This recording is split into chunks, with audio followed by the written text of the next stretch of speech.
Jangan lupa like, komen, dan subscribe. Kalian yang mau nraktir kopi Mimin Ganteng bisa melalui link di bawah ini ya. Langit ketujuh retak. Para tetua agung dari 12 alam berdiri membentuk lingkaran di atas altar suci, menatap tubuh seorang anak lelaki yang terbaring di tengah simbol penyegelan kuno. Ia tak bersuara, tak menatap, tak menunjukkan emosi, tapi semua bisa merasakan ketakutan yang menyelinap. Bukan dari anak itu, tapi dari mereka sendiri. Dia bukan bagian dari ciptaan kita, ujar Bairangsi, Dewi Cahaya. Matanya gemetar saat ia menatap wajah bocah itu. Bahkan aku, yang lahir dari terang pertama, tak bisa menembus kegelapan di dalam dirinya. Mo Zean, putra mahkota surga, maju dengan langkah berat di tangannya. Tombak petir surgawi bergetar. Kalau kita membiarkannya tumbuh, 12 alam akan runtuh. Ia tak menunggu persetujuan. Tombak itu dilempar menusuk dada bocah itu tanpa perlawanan, tapi anehnya, bocah itu tidak mengeluarkan suara, darah tidak mengalir. Yang keluar hanyalah kabut hitam pekat yang meliuk seperti kabut malam yang membungkus matahari. Apa itu? Seru seorang tetua. Tapi terlambat, kabut itu menyebar, dan dalam satu kedipan, tubuh bocah itu menghilang. Mereka pikir sudah menghapusnya, sudah menyingkirkan makhluk tanpa asal-usul itu ke dalam kehampaan. Namun, langit yang dulu cerah kini mulai menyimpan awan kelam, dan di celah tanpa cahaya sebuah tempat yang bahkan para dewa pun tak berani lirik. Ia jatuh. Tubuhnya remuk, kesadarannya berkeping. Ia tak tahu siapa dirinya, dari mana ia datang, dan mengapa ia dibenci oleh dunia yang bahkan tak ia kenal. Tapi suara itu muncul dari kedalaman kegelapan yang lebih tua dari waktu. Namamu tidak penting, ujar Himian, sesosok pria berjubah bayangan, berdiri tanpa bentuk. Yang penting adalah kau tak pernah dicintai oleh langit. Itu berarti langit tak berhak membatasimu. Tubuh kecil itu mulai merangkak, tidak dengan kekuatan, tapi dengan luka dari dunia yang bahkan tak memberinya nama. Luka itu berubah menjadi fondasi. Dari fondasi lahirlah kekuatan, dan dari kekuatan lahirlah niat. Himian memanggilnya bayangan. Sebab itulah satu-satunya hal yang tidak bisa dilenyapkan oleh cahaya manapun. Dan bayangan itu mulai belajar. Ia belajar menelan mantra, menelan waktu, menelan rasa sakit menjadi kekuatan. Di dunia yang tak mengenal terang, ia tumbuh. Bukan menjadi dewa, tapi menjadi sesuatu yang bahkan para dewa tak punya kata untuk menjelaskannya. Puluhan ribu tahun berlalu di luar. Di langit, kisah tentang bocah itu jadi dongeng yang dilupakan. Namun, di celah tanpa cahaya, sosok bayangan mulai melangkah. Dan tiap langkahnya membuat ruang realita berderit. Suatu malam, sebuah robekan muncul di langit dunia ketiga. Dari sana, keluar kabut pekat yang menggulung seluruh istana dewa. Qi Yueyan, sang Dewi Es, berdiri di puncak menara. Matanya membeku saat melihat sosok tinggi berjubah gelap melangkah keluar dari robekan itu. Tak ada aura, tak ada tekanan, tapi seluruh dunia ketiga berhenti berputar. Siapa kau? Bisik Yueyan, suaranya hampir tak terdengar. Sosok itu menatapnya. Tak ada nama, tak ada gelar, hanya tatapan kosong. Dan dunia di sekitarnya runtuh pelan-pelan. Aku bukan siapa-siapa, jawabnya, tapi mulai sekarang, kalian semua akan tahu rasanya menjadi bayangan, dan itulah hari di mana sejarah mulai ditulis ulang oleh seseorang yang seharusnya tidak pernah ada. Dunia ketiga, dikenal sebagai Rong Sitian, adalah benteng pertahanan utama antara alam fana dan surga tingkat rendah. Tempat ini dijaga oleh 7 pasukan ilahi dan 1 dewi utama Qi Yueyan, sang Dewi Es tanpa air mata. Namun pagi itu, tidak ada semburat cahaya salju. Yang ada hanya kabut hitam membungkus langit, dan suhu yang tidak turun, melainkan berhenti sepenuhnya. Qi Yueyan berdiri di gerbang langit, mengenakan jubah es abadi. Di hadapannya, makhluk itu sosok berjubah gelap yang tidak memancarkan aura apapun, tapi setiap mata yang melihatnya lupa cara berkedip. Jangan berpikir hanya karena kau berhasil menerobos dimensi ini, maka kau bisa menguasainya, ucap Yueyan. Suaranya dingin dan percaya diri. Tapi saat ia mengangkat tangan dan memanggil tombak embun salju tertua, tombak itu tak muncul. Tidak ada resonansi, tidak ada energi, bahkan tidak ada es. Yueyan mengerutkan dahi, mencoba mantra yang lain, namun tak satu pun membalas panggilannya. Bahkan salju yang ia kuasai sejak lahir menolak untuk jatuh. Alam ini yang selalu patuh padanya kini sunyi, Kau menelan elemen dasar, gumamnya. Langkahnya mundur 1 inci, bukan karena takut, tapi karena nalar yang tak bisa menemukan penjelasan. Bayangan itu tidak bicara, ia hanya menatap, dan dari tatapan itu, tubuh-tubuh para penjaga langit mulai berubah menjadi arang dalam keheningan yang mencekam. Tubuh-tubuh itu mencair seperti bayangan yang kehilangan cahaya sumbernya. Yue Yin menyerang, bukan dengan kekuatan elemen, tapi dengan gerakan tubuh murni yang memotong ruang. Namun setiap tebasannya melewati tubuh pria itu, seperti menebas kabut yang tak bisa disentuh. Bayangan itu bergerak, 1 langkah, dan langkah itu membuat istana langit dunia ketiga hancur dalam diam, tanpa ledakan, tanpa goncangan.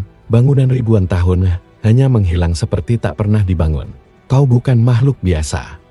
Suci apa Yue Yin? Kini suaranya terdengar. Ragu, aku bukan makhluk, bisik pria itu. Untuk pertama kalinya dalam pertemuan ini, aku adalah hasil dari penolakan, dan penolakan adalah kekuatan murni tanpa aturan. Yue Yin mencoba melarikan diri, tapi langit yang ia ciptakan sendiri kini menolaknya. Ia terperangkap dalam dunia miliknya sendiri, dunia yang sekarang bukan miliknya lagi. Tiba-tiba, sosok itu ada di belakangnya, tidak terdengar langkah, tidak terasa aura, tapi suaranya ada di dalam kepalanya. Aku ingat matamu. Waktu itu kau ikut memutuskan aku harus dibuang. Kau memandangku seperti noda yang harus dibersihkan. Yue Yin tidak menjawab. Tubuhnya gemetar bukan karena takut, tapi karena tubuh ilahinya bergetar sendiri, seperti berusaha lari dari tempat ini. Tanpa mempedulikan jiwa di dalamnya, bayangan itu mengangkat tangan. Tidak menampar, tidak menghantam, hanya menyentuh bahu Yue Yin, dan semua kekuatan ilahi dalam tubuhnya lenyap, tidak hilang, tidak disegel, tapi dilupakan. Yue Yin bahkan tidak ingat bagaimana caranya mengendalikan es lagi, dan di tengah kehampaan itu, sosok bayangan itu berkata, mulai sekarang, kau bukan Dewi, kau hanya Qi Yue Yin. Yue Yin jatuh berlutut, tidak karena dipaksa, tapi karena dunia tak lagi mengenali status ilahinya. Dan untuk pertama kalinya sejak dilahirkan dari kabut es surgawi, tetes air mata mengalir di pipinya. Kenapa kau tidak membunuhku? Bisiknya. Bayangan itu memalingkan wajah, tidak memberi jawaban, tapi sebelum menghilang, ia membisikkan sesuatu yang lebih menusuk dari kematian, karena kau akan menjadi saksi dari 11 dunia yang akan jatuh setelahmu. Dan dengan itu, Rongsitian dunia ketiga resmi dinyatakan jatuh, tanpa perang, tanpa darah, tanpa puing, hanya bayangan. Dunia ke-8, dikenal sebagai Mengxiji, adalah alam yang diliputi kabut ungu abadi, tempat segala keinginan, kenangan, dan mimpi berkumpul menjadi kenyataan. Disinilah Luo Jinhua, Dewi Ilusi, memerintah. Dikenal sebagai Dewi tercantik di antara 99 Dewi Langit. Ia mampu menciptakan dunia semu yang tak bisa dibedakan dari kenyataan tempat, bahkan para dewa tertidur dalam keabadian tanpa sadar mereka sedang bermimpi. Namun pagi itu, Jinhua terbangun dengan peluh dingin basahi punggungnya. Mimpi yang tak bisa ia kendalikan. Mimpi yang tidak ia ciptakan. Ia melihat sosok berjubah hitam yang berjalan di lorong istana mimpinya. Ia tak mengenali wajahnya, tapi bisa merasakan rasa bersalah yang menusuk tulang. Mustahil ada seseorang yang bisa menyusup ke dalam mimpi suci tanpa seizinku, gumamnya sambil membuka jendela ruang tidurnya. Tapi dunia di luar tidak tampak seperti biasanya. Kabut ungu berubah pekat, aroma bunga ilusi yang biasa menenangkan kini membusuk, dan dari kejauhan, ia melihat bayangan tinggi yang mendekat perlahan. Dengan setiap langkah makhluk itu, dunia buatan Jinhua mulai meleleh. Bangunan hancur bukan karena kekuatan, tapi karena realita palsu tidak bisa bertahan di hadapan sesuatu yang lebih nyata dari kenyataan. Aku tidak membuatmu, ucap Jinhua, kini berdiri dengan jubah angin ilusi yang berkilauan. Siapa kau yang bisa mengganggu mimpi bahkan tanpa masuk ke alam tidurku? Bayangan itu tidak menjawab, tapi langkahnya berhenti, dan dalam sekejap, Jinhua sadar. Ia tak berdiri di istananya lagi, ia tak berdiri di Mengxiji, ia bahkan tidak tahu di mana dirinya sekarang. Sial, aku dibawa masuk ke mimpinya. Pikirnya panik, tapi mimpi tidak bekerja seperti ini.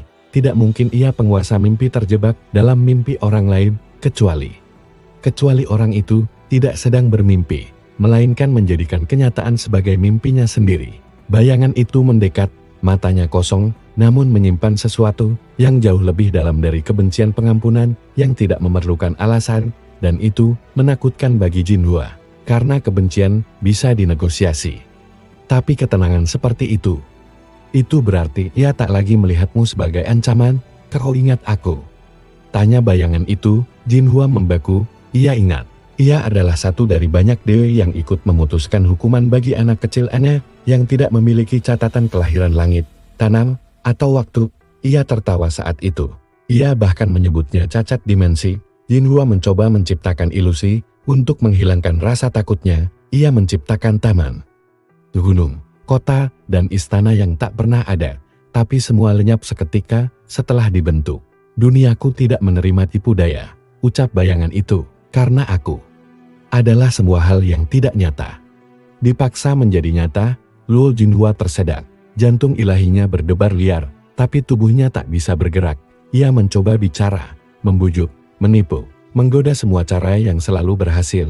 Tapi tidak kali ini, bayangan itu merentangkan tangannya. Di sekeliling mereka muncul ratusan versi Luo Jinhua versi masa kecilnya. Versinya saat menjadi dewi, versinya saat mengolok-olok bocah tak bernama itu. Semuanya terperangkap dalam mimpi buatan pria ini. Dan semuanya menatap Jinhua dengan tatapan kecewa. Kenapa kau tunjukkan ini padaku? Bisik Jinhua. Suaranya tak lebih dari desir angin. Karena kau menciptakan ilusi untuk melindungi dirimu dari kenyataan, tapi sekarang aku menciptakan kenyataan untuk menghancurkan semua ilusi yang kau sembah. Dan dengan satu kedipan, seluruh Mengsiji runtuh, kabut menguap, istana rontok. Dan dewi ilusi yang telah membuat ratusan dunia hayal untuk pelarian para dewa kini terbangun. Di ranjang batu, sendirian, di dunia yang tak mengenal rasa, Jinhua tak bisa menggunakan kekuatannya lagi. Tapi ia bisa merasakan, untuk pertama kalinya dalam hidupnya, ia merasakan rasa malu. Bayangan itu berbalik, melangkah pergi seperti tak pernah datang. Tapi sebelum menghilang, ia berkata, kau akan tetap hidup. Bukan karena aku mengampunimu, tapi karena aku ingin kau terus bermimpi tentang semua hal yang tak bisa kau kendalikan. Dan Jinhua pun menangis, bukan karena kalah, tapi karena mimpi-mimpi indahnya kini tinggal sisa luka. Dunia ke-8 Mengsiji telah jatuh, dan dewi tercantik di antara 99 dewi itu kini menjadi tahanan dalam pikirannya sendiri. Langit pertama, dikenal sebagai Yuan Xiaotian, adalah pusat pemujaan para dewa. Cahaya abadi yang melingkupi alam ini dipercaya bersumber langsung dari kelahiran Dewi Cahaya, Bairengse, makhluk suci yang dilahirkan dari denyut pertama matahari surgawi. Ia bukan hanya pemimpin para dewi, tapi simbol harapan bagi semua alam. Namun pagi itu, cahaya tidak muncul, bukan karena tertutup kabut, tetapi karena tidak ada yang menyalakannya. Bairengse terbangun dengan tubuh yang terasa dingin. Ia membuka jendela, tapi langit tak bersinar. Cahayanya tidak memancar dari tubuhnya, dan altar utama tidak membalas doanya. Semua terasa seperti dunia ini lupa bagaimana caranya terang. Seketika, seluruh pelayan surgawi berkumpul, gelisar dan bingung. Tapi sebelum Bairengse sempat memberi perintah, salah satu pendeta agung jatuh tersungkur sambil menjerit, cahaya menolak kami dewi. Bahkan tubuhmu tak lagi memantulkan sinar. Rengsi menatap tangannya, benar. Tidak ada pantulan, tidak ada kilau, seolah ia menjadi entitas biasa. Tapi bagaimana mungkin? Ia adalah cahaya itu sendiri, ia adalah sebab dari terang. Maka siapa atau apa yang bisa mengambilnya? Jawabannya datang dalam bentuk langkah-langkah lembut yang mendekati istana utamanya, tidak terdengar, namun terasa, seperti suara seseorang berjalan di dalam pikirannya. Sosok berjubah hitam berdiri di ambang gerbang cahaya, tapi tak satupun penjaga berani menahan.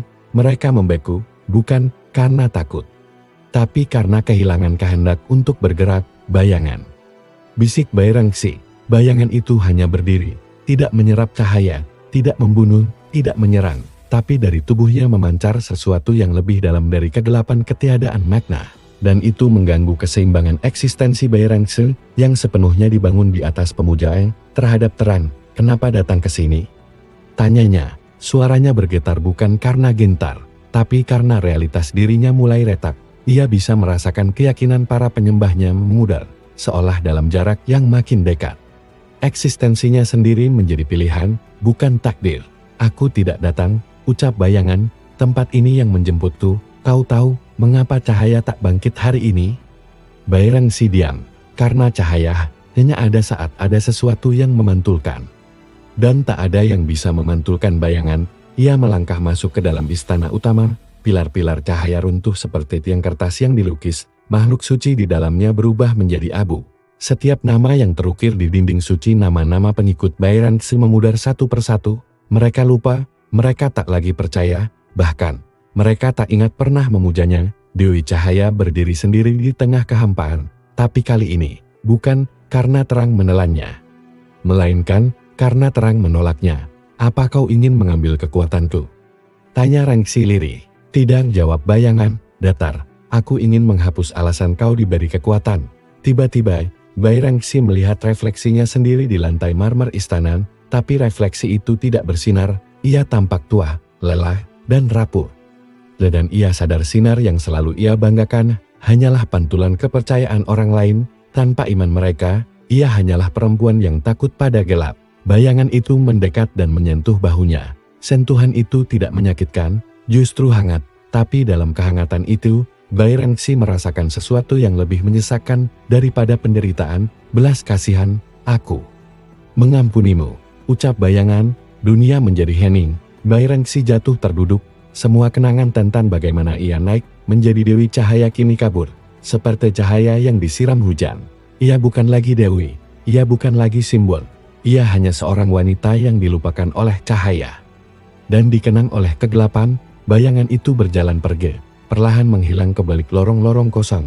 Tapi sebelum bayangan tubuhnya hilang dari pandangan, Bairangsi memanggil, tunggu. Langkah itu berhenti. Apa aku masih pantas disebut Dewi? Bayangan tidak menjawab, karena tidak perlu. Jawabannya sudah tertulis dalam langit yang kini tak lagi menyala. Yuan Xiaotian dunia pertama telah jatuh dan cahaya tak punya siapapun lagi untuk menyinarinya. Anda bilang, dunia ketujuh, Fanghua Yuan, adalah dunia paling damai di antara 12 alam. Disinilah bunga abadi mekar tanpa henti, membawa ketenangan pada semua makhluk. Penguasa dunia ini, Han Suya, Dewi Bunga, dan kehidupan. Dikenal karena senyum lembut dan aura penyembuhnya yang bahkan mampu menghentikan perang antar dewa. Tak ada yang percaya ia bisa membenci, dan lebih mustahil lagi membayangkan ia takut. Namun hari itu, taman-taman surgawinya berhenti bermekaran. Tanah yang biasanya mengalirkan aroma wangi berubah kering, kelopak-kelopak bunga berguguran tanpa angin, dan pohon-pohon yang berbicara dalam puisi kini membisu Han Suya yang berdiri di tengah lautan kelopak, mendongak menatap langit. Ada sesuatu merobek dimensi. Ia tahu apa yang datang. Ia telah melihatnya dalam mimpinya bayangan itu. Tapi anehnya, ia tidak merasa marah atau takut. Ia merasa terpanggil, seolah hatinya yang selama ini berdenyut dengan irama kedamaian, justru berdebar untuk kehancuran yang datang. Bayangan itu muncul perlahan, seperti biasa, tanpa dentuman, tanpa aura. Hanya ada kekosongan yang membuat bunga-bunga membeku sebelum hancur menjadi abu. Kau datang untuk menghancurkanku? Tanya Surya lembut, memetik kelopak terakhir dari bunga Yulian suci dan meletakkannya di tangan. Aku tidak datang untuk menghancurkan, jawab bayangan. Aku hanya mengambil kembali apa yang tak pernah benar-benar kalian miliki. Han Suya tersenyum, kau bicara seperti pernah mengenal tempat ini. Bayangan itu diam, lalu dengan suara yang nyaris retak, ia berkata, dulu, sebelum kau jadi Dewi, tempat ini adalah tempatku bermain. Suya terdiam, aku.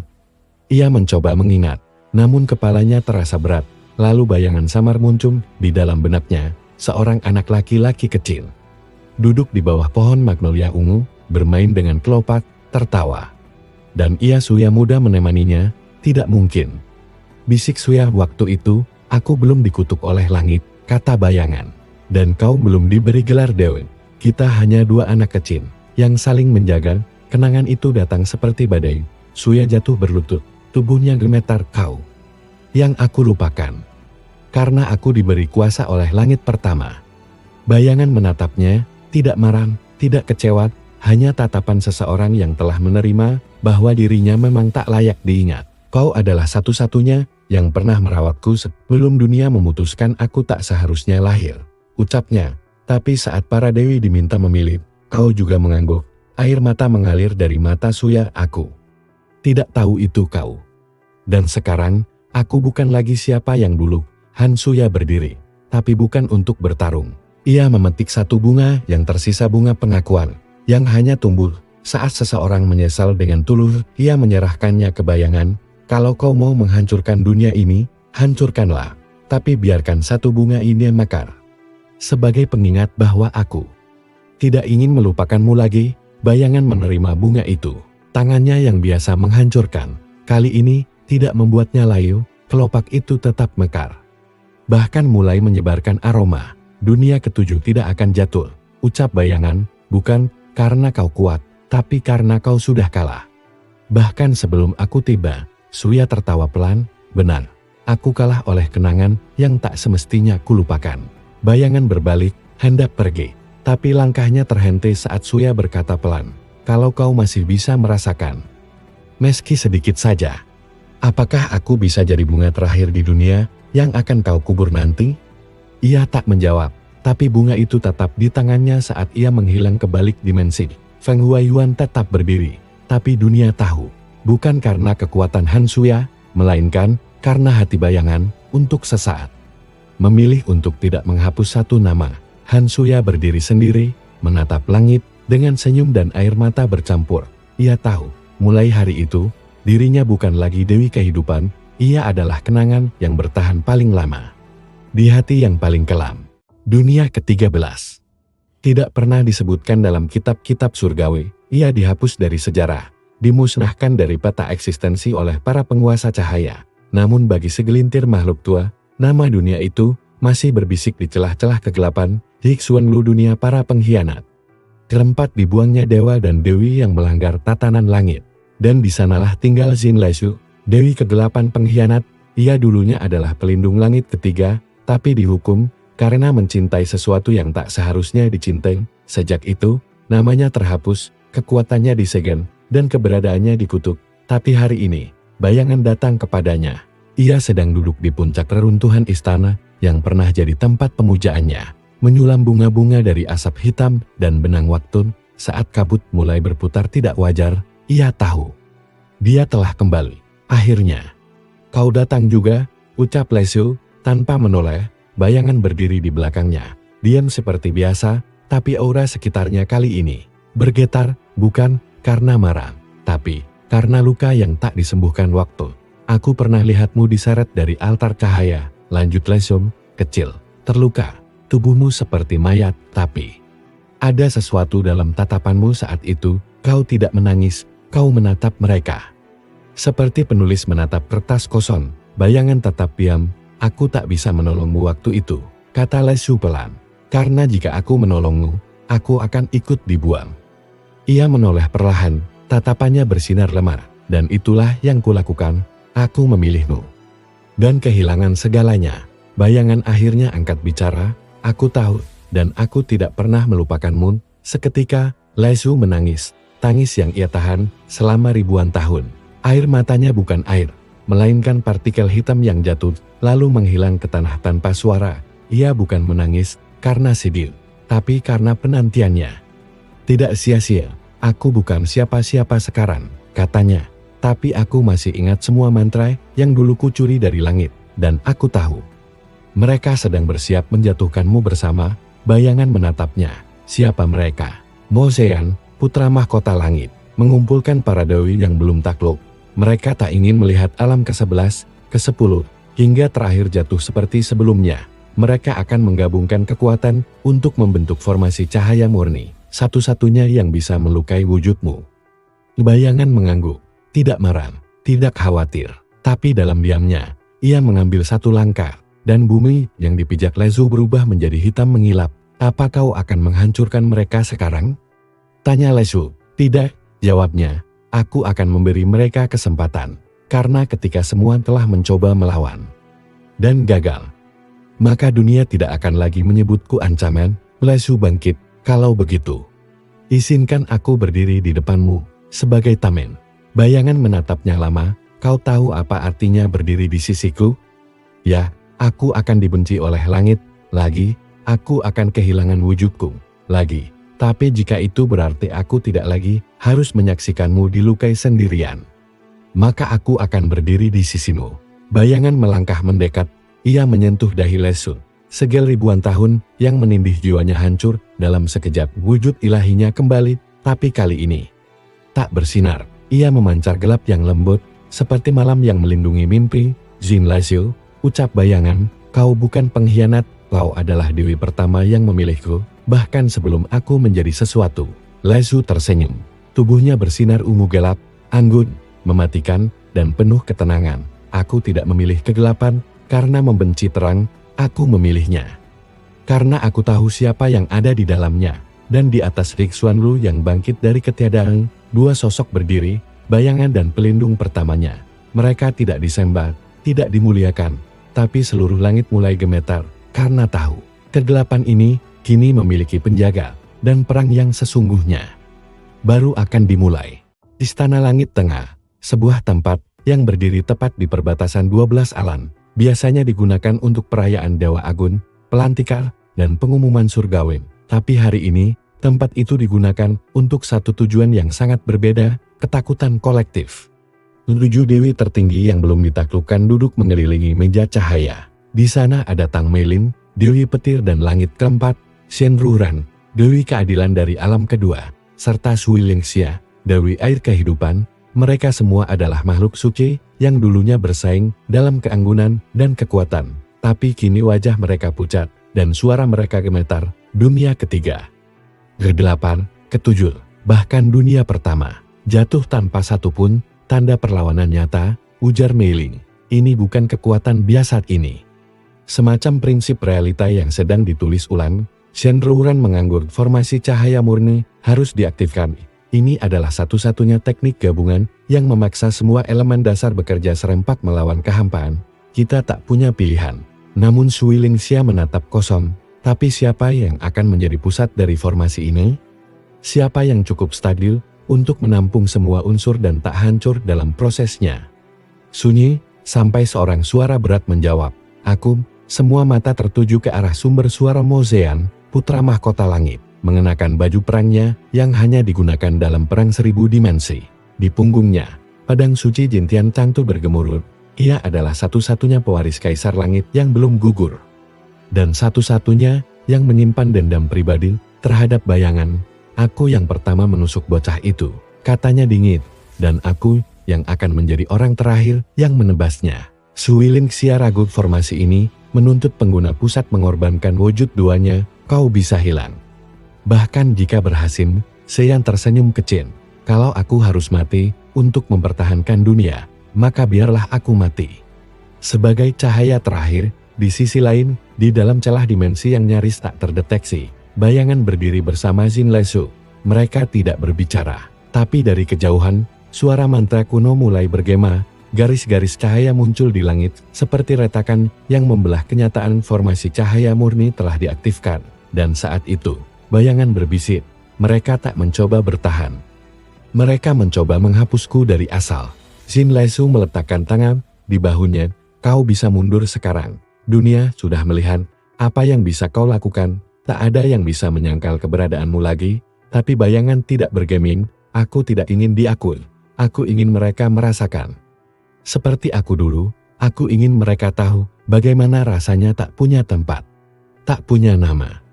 Hanya karena kau berbeda. Di langit, formasi mulai berputar, simbol-simbol kuno menyala, 7 dewi melayan, menyatukan kekuatan mereka dalam lingkaran sempurna. Di tengah, Mozean berdiri. Tubuhnya mulai terbakar oleh unsur-unsur langit. Cahaya pertama menembus dunia, bukan kilat, bukan sinar. Tetapi pancaran eksistensi murni yang menghapus apapun yang tidak tertulis di kitab penciptaan. Bayangan tak bergerak, tapi saat cahaya itu nyaris menyentuhnya, tubuhnya tak menghilang, ia tetap berdiri. Cahaya berguncang, formasi bergetar, Meiling berteriak, kenapa dia tidak terhapus?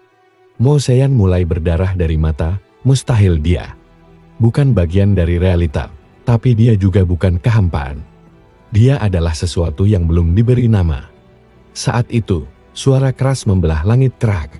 Satu bagian dari formasi pecah, Jin Lesu, yang sedari tadi tenang, kini melayang ke tengah. Matanya menyala kelan. Aku sudah menyerap cukup banyak ilusi surgawi yang tersisa dari masa pengasinganku. Dan sekarang, aku kembalikan semuanya padamu. Seketika, formasi cahaya murni berubah warna, dari putih suci menjadi abu-abu, lalu kehitaman. Unsur-unsur di dalamnya bertabrakan, saling menolak, lalu runtuh. 7 dewi terpental, tak sadarkan diri. Mao Zedong jatuh berlutut. Tubuhnya nyaris meledak. Bayangan melangkah maju. Kalian ingin menghapusku, ucapnya pelan. Tapi kalian lupa, aku bukan sebuah kesalahan. Aku adalah jawaban dari pertanyaan yang kalian takuti.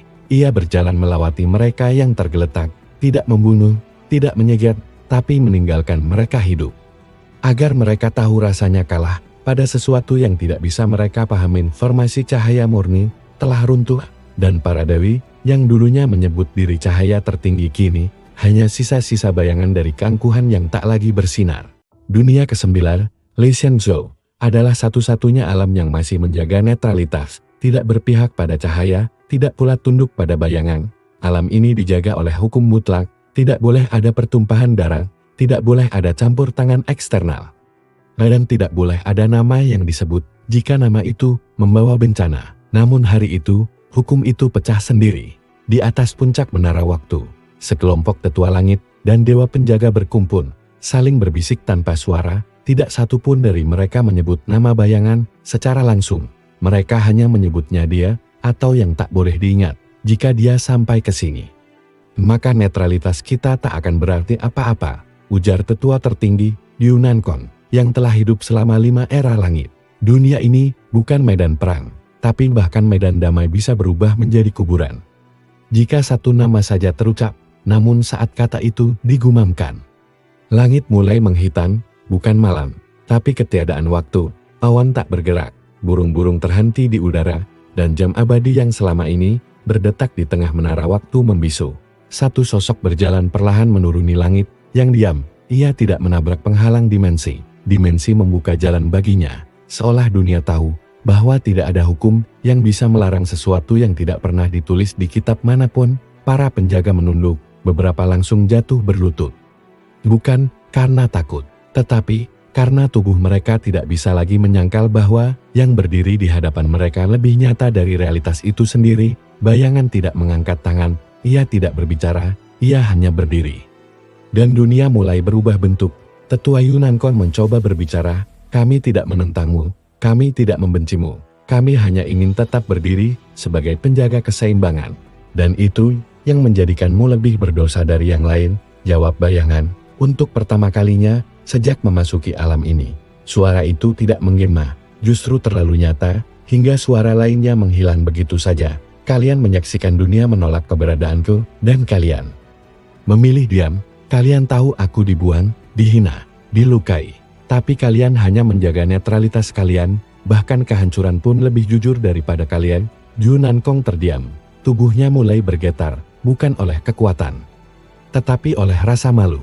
Sementara itu, dari balik dimensi tersembunyi di langit yang paling dalam, Xiao Wuming, nama yang belum pernah ia ucapkan sendiri, melangkah ke pusat Lisan Zhou.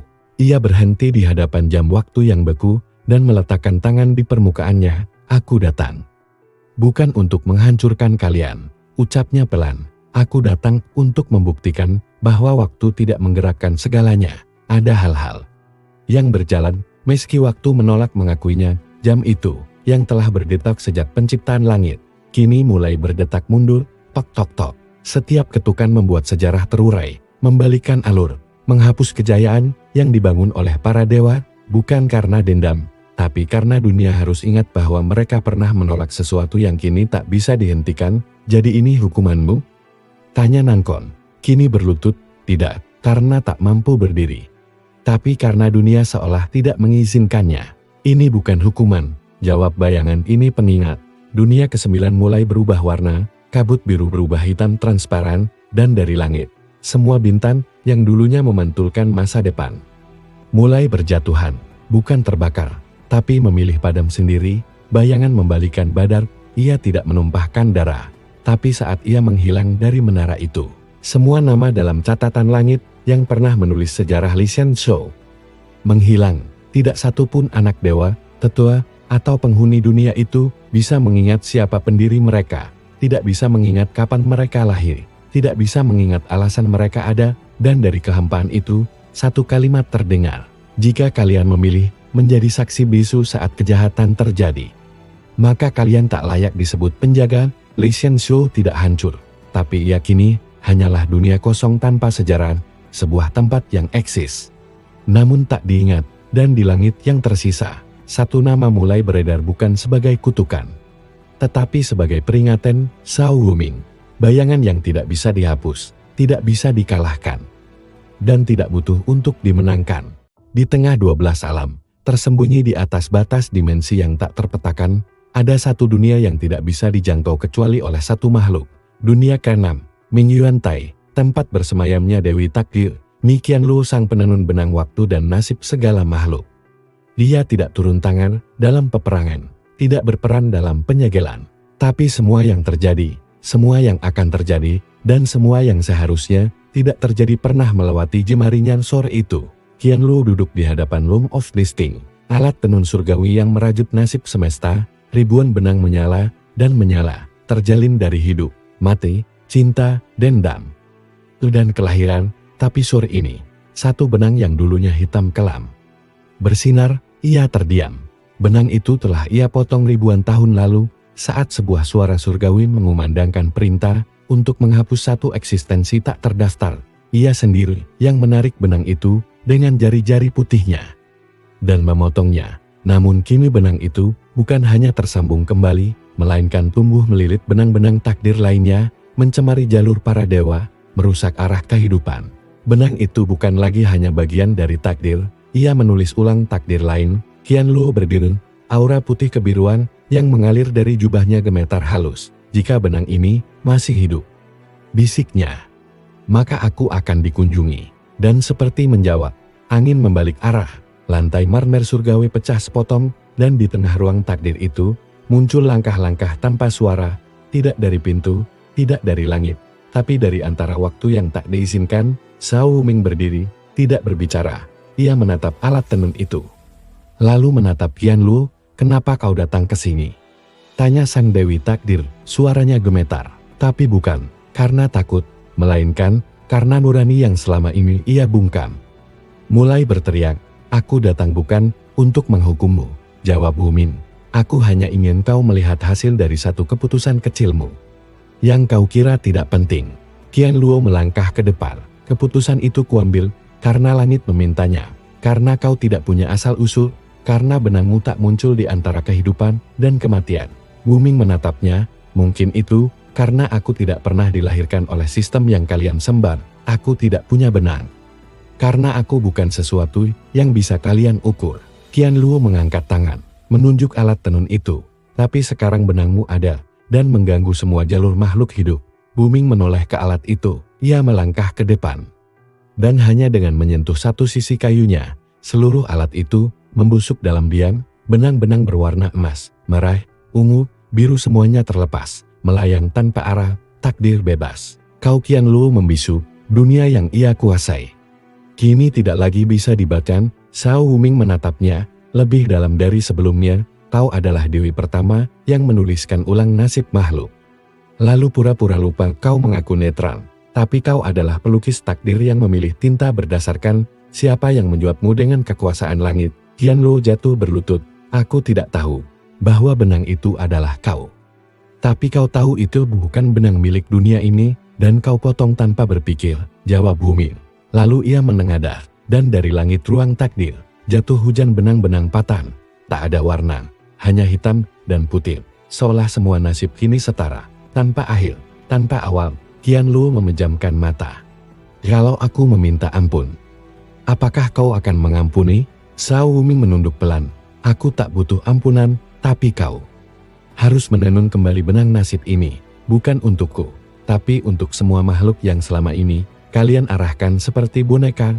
Qianlu membuka matanya perlahan. Untuk pertama kalinya, ia melihat takdir sebagai kekacauan indah, dan ia mulai menenun.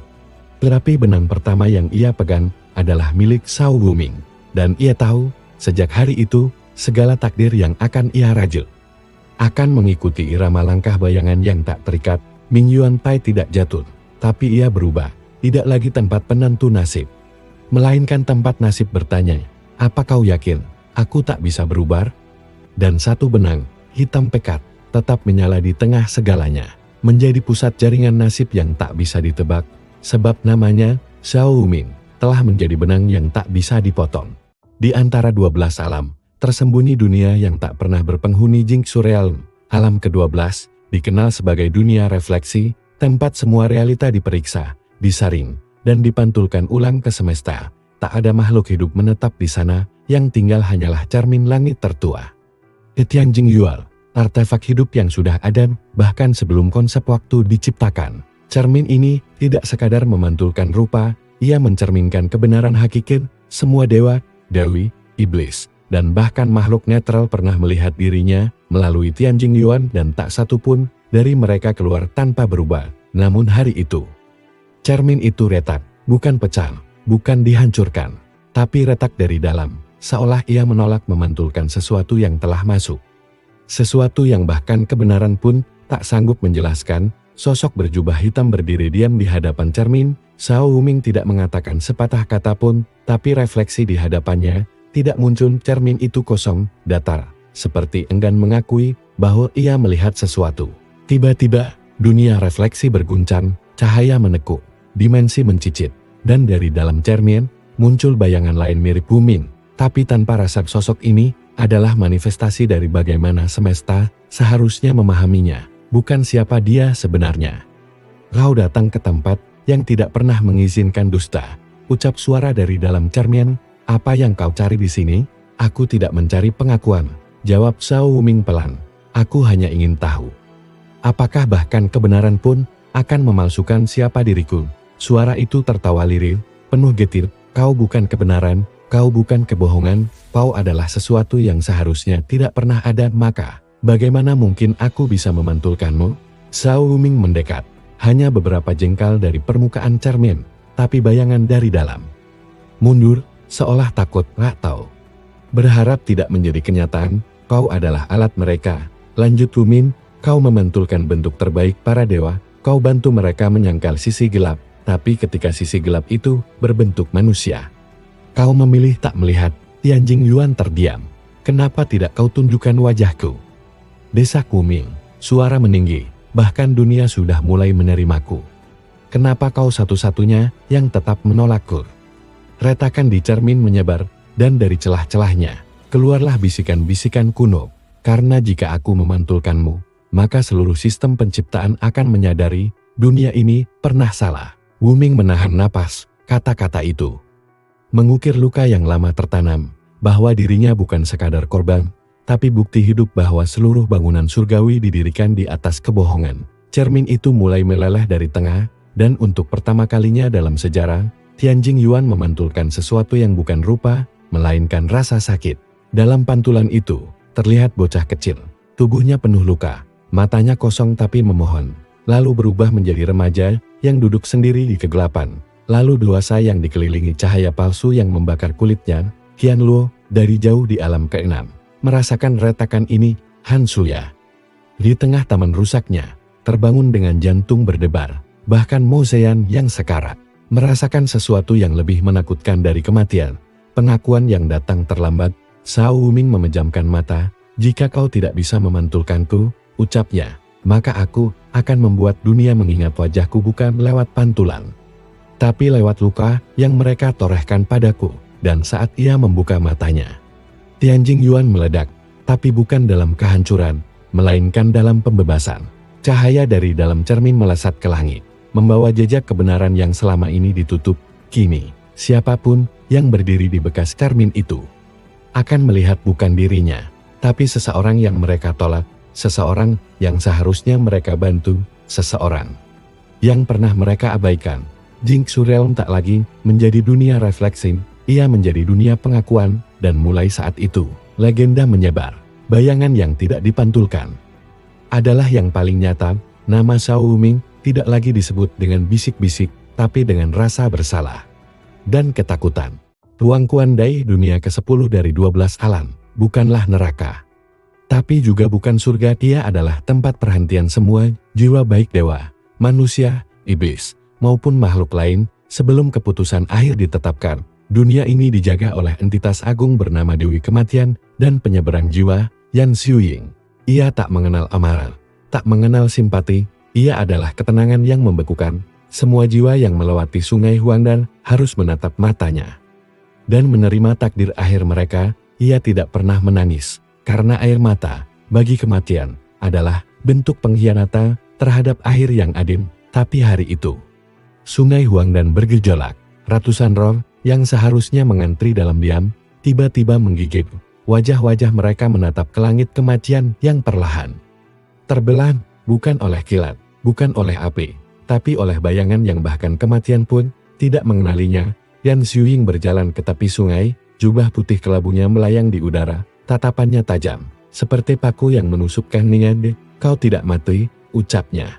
Zhao Huming muncul di sisi lain sungai, ia tidak menyeberang, tidak mendobrak, ia hanya ada. Tapi semua jiwa di sekitarnya mulai melarut, tak hancur, tak menjerit. Mereka menghilang, seperti mimpi buruk yang akhirnya sadar bahwa ia hanyalah mimpi. Aku tidak datang sebagai rom, kata Huming, tapi sebagai sesuatu yang tak kalian perkirakan dalam alur waktu maupun kematian. Xiuying mengangkat tongkat penyeberang jiwa. Jiwamu tidak tercatat, tidak pernah dicatat, tapi kini terlalu banyak jiwa yang mencemaskanmu. Aku tidak bisa membiarkan itu terus terjadi. Wuming menatapnya. Aku tidak datang untuk mengambil mereka. Lalu kenapa kau ke sini? Wuming menatap ke sungai. Bayangan dirinya tak terpantul di air itu. Aku datang untuk bertanya. Apakah dunia kematian mengenal rasa bersalah? Xiuying tercengang. Itu bukan pertanyaan yang pernah dilontarkan oleh siapapun yang mati. Bahkan bukan pertanyaan yang dewa pun berani ajukan. Kematian tidak punya rasa. Aku hanya menjaga gerbang. Lalu siapa yang menuliskan hukum itu? Tanya Wuming. Siapa yang memutuskan bahwa jiwa-jiwa tak berdaya harus menerima nasib yang dibentuk oleh para langit yang penuh cacat? Xiuying mengertakkan gigi. Itu bukan urusanku, dan itu sebabnya kau sama buruknya dengan mereka. Kalimat itu membuat udara kematian berhenti berputar. Sungai Huangdan menjadi seperti kaca beku. Jiwa-jiwa yang biasanya menghilang dalam giliran kini berdiri mematung, menyaksikan konfrontasi dua makhluk yang sama-sama tak memiliki tempat pasti dalam sistem semesta. Xiuying mengangkat tongkatnya tinggi-tinggi. Kabut pekat hitam menyerbu dari dasar sungai. Sosok-sosok kuno roh dewa lama. Penguasa-penguasa, sebelum langit ada berkumpul. Jika kau mengancam alur akhir, maka aku akan menciptakan akhir yang bahkan kau tak bisa ubah. Namun sebelum serangan dilepaskan, dari sisi Wuming muncul suara lain. Jika kau menyentuhnya, maka aku akan menghapus konsep kematian dari dalam dirimu sendiri. Jin Lesu muncul. Berdiri di sisi Wuming, aura gelapnya tidak mencekam, tapi seperti tirai malam yang melindungi rahasia. Tatapan Xiuying langsung berubah. Ia tahu siapa wanita itu, pengkhianat surgawi yang tak pernah bisa disegel. Kau membela dia? Tanya Xiuying. Lesu menatap lurus. Aku tidak membela. Aku memilih. Dan kali ini, aku memilih. Siapa yang tidak pernah dipilih? Wuming melangkah maju. Satu kaki memasuki tepian sungai. Biarkan aku bertanya sekali lagi, bisiknya, jika kematian hanya menerima dan mengiring. Lalu siapa yang bertanggung jawab saat satu jiwa tak pernah diberi tempat untuk beristirahat? Xiuying perlahan menurunkan tongkatnya. Ia sadar, ia tak bisa menilai makhluk di hadapannya sebagai hidup, mati, atau bahkan roh. Ia adalah, dalam pengertian terdalam, makhluk yang tidak memiliki akhir, dan karena itu, dunia kematian tidak punya hak mengatur atau menghapusnya. Sungai Huangdan mulai mengalir kembali. Jiwa-jiwa perlahan tenang, tapi di tengah arusnya muncul satu arus baru, aliran ingatan para korban dari sistem surgawi. Mereka tak bicara, tapi air sungai membawa rasa. Xiuying menatap Wuming, pelan berkata, jika suatu hari dunia ini menerima bahwa kau harus hidup, maka aku akan menenun akhir yang tidak menyakitkan untukmu. Tapi hari itu belum datang. Zhao Huming mengangguk. Aku tidak datang untuk meminta akhir, aku datang untuk memberi pengingat bahwa bahkan kematian pun tak bisa lagi pura-pura tidak tahu. Dan saat ia pergi, seluruh dunia kematian menggigil, bukan karena kehilangan kendali, tapi karena untuk pertama kalinya kematian merasa malu. Nama Zhao Huming kini bergaung bukan hanya di dunia para dewa, tapi juga di dunia para arwah. Dan dari mereka, tidak ada doa, hanya satu kalimat lirih yang mengambang di udara, jika kami masih hidup, kami akan mengikutimu. Dan itu lebih mengerikan daripada pasukan. karena yang mengikuti Xiao Wuming sekarang adalah jiwa-jiwa yang bahkan surga pun tak sempat ampuni. Su Hailin, alam keempat, adalah dunia langit abadi yang menggantung di atas awan keemasan. Ia dijaga oleh Dewi Langit Pelindung, Shen Ruoxi, makhluk surgawi yang terkenal karena tidak pernah meninggalkan tempatnya. Bahkan untuk sesama dewa, ia adalah pagar terakhir, pemisah antara kehancuran dan alam fana. Ia tidak pernah memilih siapapun, karena baginya, semua langit layak dilindungi tanpa kecuali. Tapi itu bohong, di ruang tertingginya, di balik tirai kabut yang hanya ia masuki sendiri, tersimpan satu benda, potongan jubah koyak berwarna hitam, penuh noda darah lama. Ia menyimpannya bukan karena kekuatan, bukan karena pengingat tugas, tapi karena rasa yang tak pernah ia beri nama. Itu milik Xiao Wuming, satu-satunya makhluk yang pernah menyentuh hatinya. Dan satu-satunya yang tak boleh ia lindungi dulu. Saat Wuming masih remaja, bayangan terluka, dikutuk, dan sendirian, Ruoxi pernah menyelipkan dirinya dalam bisikan langit dan mengalihkan petir surgawi yang hendak membunuhnya. Tapi ia tak pernah muncul di hadapannya. Ia hanya diam di balik awan, mencintai dalam bayan, melindungi dalam rahasia. Namun kini, ia tahu rahasia itu akan hancur. Hari itu, langit Su Hailin berubah merah, bukan karena amaran, tapi karena selubung penindasan surgawi. Perisai pamungkas seluruh langit mulai bergerak, bukan untuk melindungi, tapi untuk menghentikan Xiao Wuming yang dikabarkan menuju alam keempat. Para tetua langit memanggil Ruoxi, Dewi Pelindung, kau harus aktifkan perisai penuh. Jika dia tembus langit ini, maka dunia fana akan benar-benar terbuka bagi kehancurannya. Namun Ruoxi tidak menjawab. Ia berdiri sendiri di puncak gerbang awan, angin menyibak jubah birunya yang berkilau seperti langit sebelum hujan. Matanya menatap jauh ke ufuk, di mana Wuming perlahan muncul. 1 langkah, 2 langkah, 3 langkah. Tapi tidak ada dentuman, tidak ada kehancuran. Ia hanya berjalan seperti pria biasa, namun tiap langkahnya menggetarkan lapisan dunia. Shen Ruoxi menutup mata sejenak, lalu melangkah turun dari singgasananya. Untuk pertama kalinya dalam ribuan tahun, ia meninggalkan pos penjagaannya sendiri. Ia muncul di depan Wuming, tak mengenakan jubah langit, hanya mengenakan kain sederhana. Angin yang menyapa mereka terasa hangat. Kenapa kesini? Tanyanya lembut. Xiao Wuming berhenti. Ia tampak lebih diam dari biasanya, tapi ada sesuatu di matanya seperti kebingungan yang tak ingin ia tunjukkan. Semua langit menyerangku, tapi dari alam keempat tidak ada cahaya yang datang. Jawabnya, aku datang untuk menanyakan kenapa. Ruoxi menunduk, jemarinya meremas kain bajunya sendiri. Karena jika aku ikut menyerangmu, aku tahu aku tak akan sanggup menahan diri untuk tidak melindungimu. Wuming terpaku. Dulu, lanjut Ruoxi, aku lihat tubuhmu jatuh dari langit. Para dewa menganggapmu penyakit, tapi aku melihat luka yang bahkan langit pun tak bisa balas. Ia mendongak, menatap langsung ke mata Wuming. Mereka menciptakanmu sebagai bayangan, lalu membunuhmu karena tak memantulkan cahaya. Tapi aku mencintaimu bahkan sebelum kau sadari kau pernah ada. Xiao Wuming terdiam. Kata cinta adalah sesuatu yang asing, tak pernah disematkan padanya. Selalu disangkal dari makhluk yang bahkan tak diberi nama. Tapi di hadapannya, Dewi Langit Pelindung tidak bertarung. Ia menyerahkan langit. Aku tidak layak menerima itu, ucap Wuming pelan. Bukan tentang layak, tapi tentang siapa yang akan melindungi bayangan. Jika bukan langit yang mencintainya. Di kejauhan, para penjaga langit bingung. Mereka melihat 2 sosok berdiri diam, tapi tak ada perintah, tak ada perisai diaktifkan, tidak ada energi dilepas, hanya ketenangan. Dan langit yang tak lagi memancarkan penolakan. Dan saat Xiao Wuming melangkah melewati Shen Ruoxi, ia tak menyentuhnya, tapi awan mengikuti langkahnya. Seperti langit sendiri menerima keberadaannya. Di belakangnya, Ruoxi tetap berdiri, mata berkaca-kaca, tapi tak menyesal, karena ia tahu dunia bisa melupakan segala hal, tapi langit selalu mengingat siapa yang dijatuhkannya. Sejak saat itu, Su Hailin tidak lagi disebut sebagai alam netral. Ia dikenal sebagai langit yang memilih, langit yang tidak menyerang bayangan. Karena langit itu sendiri jatuh cinta padanya. Dan Xiao Wuming, ia berjalan pergi, membawa satu lagi luka yang berubah menjadi kekuatan. Ada yang mencintaiku, maka dunia tak bisa lagi menghapusku seolah aku tak layak ada. Langit bersaksi, bayangan tak lagi sendirian.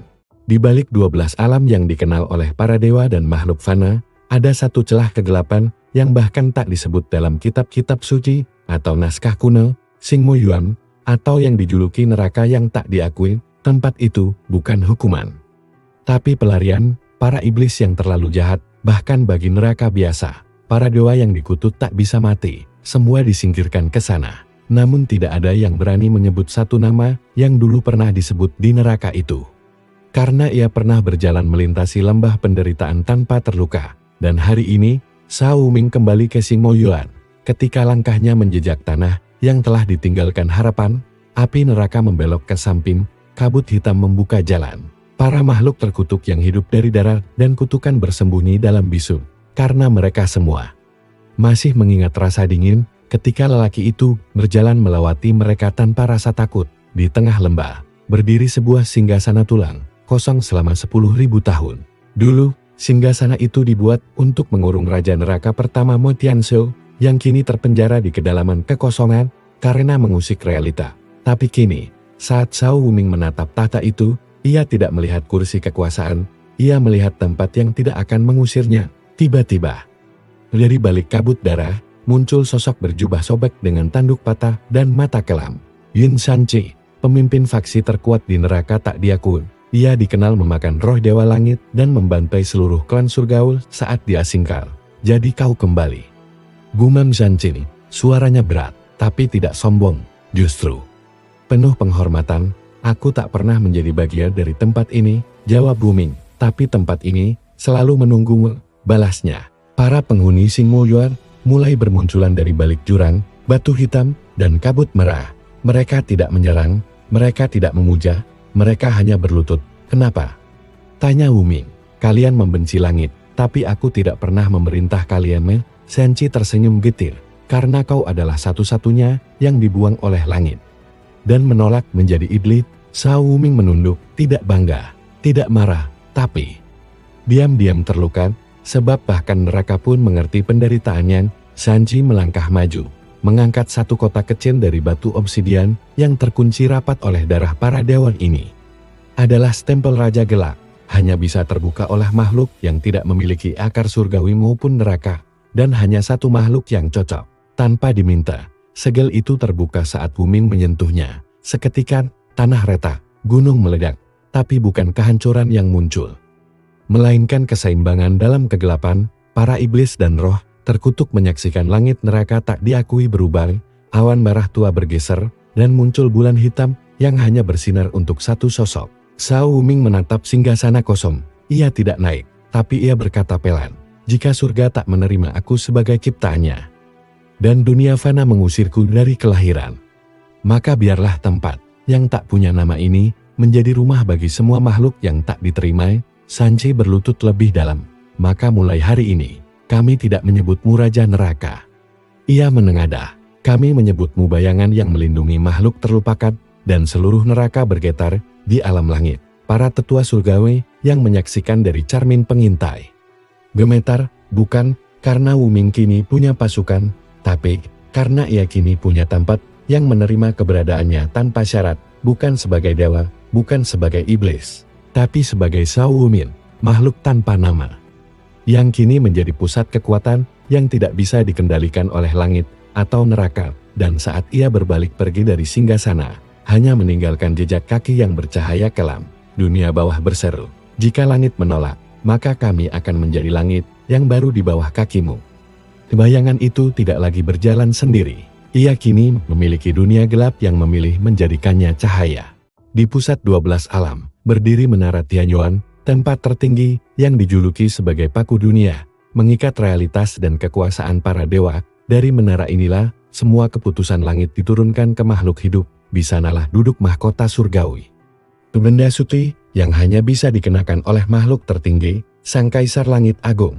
Selama ribuan tahun, mahkota itu menjadi simbol kekuasaan, keadilan, dan tatanan. Tapi kini, mahkotanya kosong. Dunia atas hancur secara struktural, dunia bawah bangkit dengan pemimpin yang tak diundang, dan para dewa yang tersisa tak lagi punya pilihan.